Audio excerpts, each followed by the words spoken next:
साथियों, सीमा पर रहकर आप जो त्याग करते हैं, तपस्या करते हैं, वो देश में एक विश्वास का वातावरण बनाता है। हर हिंदुस्तानी के अंदर एक नया कॉन्फिडेंस लेवल लाता है।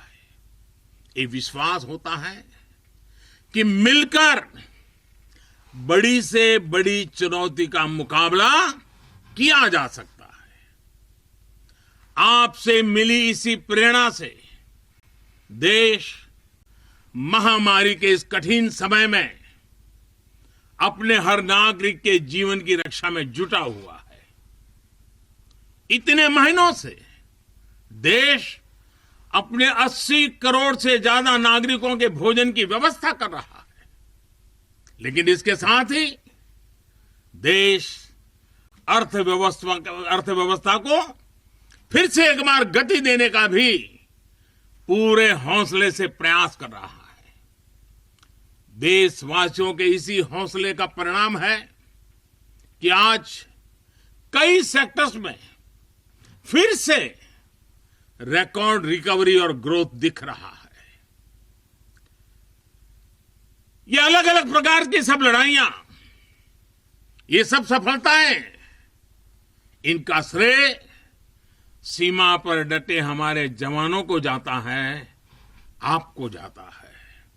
साथियों, हर बार, हर त्योहार में जब भी मैं आपके बीच आता हूं, जितना समय आप सबके बीच बिताता हूं, जितना आपके सुख दुख में शामिल होता हूं, राष्ट्र रक्षा का, राष्ट्र सेवा का मेरा संकल्प उतना ही मजबूत होता है।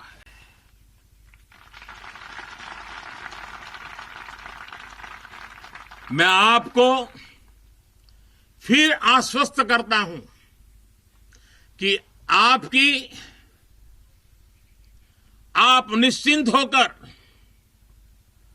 अपने कर्तव्य पथ पर डटे रहें।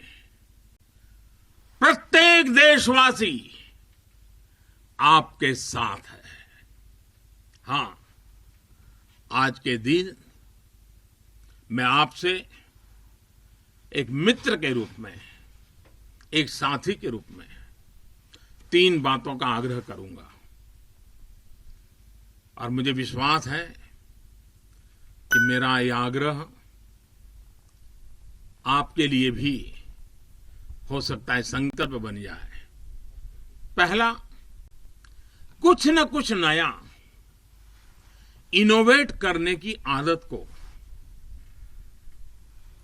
नए तरीके से करने की आदत, नई चीज खोज करके करने की आदत, इसको जिंदगी का हिस्सा बनाइए। और मैंने देखा है कि इस प्रकार की जिंदगी गुजारने वाले हमारे जवान, उनकी क्रिएटिविटी देश के लिए बहुत कुछ नई चीजें ला सकती है। आप थोड़ा सा ध्यान दीजिए कुछ न कुछ इनोवेट करने का। देखिए हमारे सुरक्षा बलों को, क्योंकि आप अनुभव के आधार पर इनोवेट करते हैं, रोजमर्रा से जिस प्रकार से जूझते हैं उसमें से निकालते हैं, बहुत बड़ा लाभ होता है। दूसरा मेरा आग्रह है, और वो आप लोगों के लिए बहुत जरूरी है, आप हर हालत में योग को अपने जीवन का हिस्सा बनाए रखिए। और तीसरा, हम सबकी अपनी अपनी मातृभाषा है। हम में से बहुत लोग हिंदी बोलते भी हैं, हम में से कुछ लोग अंग्रेजी भी बोलते हैं। इन सब से तो हमारा स्वाभाविक नाता रहता है, लेकिन जब ऐसा सामूहिक जीवन होता है, एक मेरे सामने लघु भारत बैठा हुआ है, देश के हर कोने के नौजवान बैठे हुए हैं, अलग अलग मातृभाषा के नौजवान बैठे हुए हैं, तब मैं आपसे एक और आग्रह करता हूं कि मातृभाषा वो जानते हैं, आप हिंदी जानते हैं, अंग्रेजी जानते हैं, क्यों ना अपने किसी एक साथी के पास से भारत की कोई एक और भाषा आप जरूर आत्मसात कीजिए, सीखिए। आप देखना वो आपकी एक बहुत बड़ी ताकत बन जाएगी। आप जरूर देखेंगे ये बातें आप में एक नई ऊर्जा का संचार करेगी।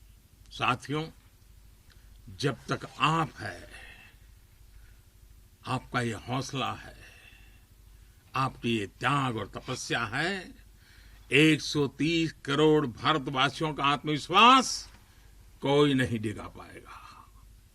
जब तक आप हैं, तब तक देश की दिवाली इसी तरह रोशन होती रहेगी।